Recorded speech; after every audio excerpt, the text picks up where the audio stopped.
Hi guys, welcome to my video. Today I'm going to tidy up my ruin area and we're going to install an old mirror to make the area look a lot better. Putting a mirror in your garden is a great way of making an area look much bigger and more presentable. Can't wait to show you. Let's get started. So here's the mirror. It's quite a boring plain pine mirror, but it will look completely different when we've got a coat of paint on it. This is the area we want to put the mirror in. As you can see, it's right next to our chicken coop. But it's just a plain area that we like to call the ruin. So as you can see, it's been neglected and there's lots of weeds and things growing.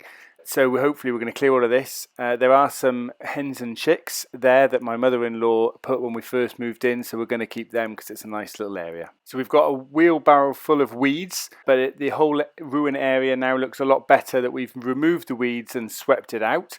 And the mirror is going to go on the back wall there. And here's the chickens coming to see if there's anything interesting in the wheelbarrow for them. The next stage is to paint the mirror, but that's once Nimbus has decided to stop sunbathing. He is the boss after all.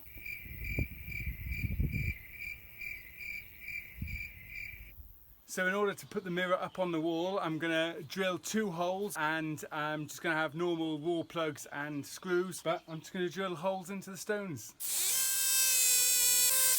So I'm going to add a wall plug in each hole and then put the screws in. So now I'm going to hang the mirror up. So there we are, here's the mirror up. I think that looks great. It's really transformed our little ruin area that really wasn't doing anything. Thanks for watching. Click the link to subscribe to my channel to catch up with all my videos and I'll see you next time. Cheers guys, bye.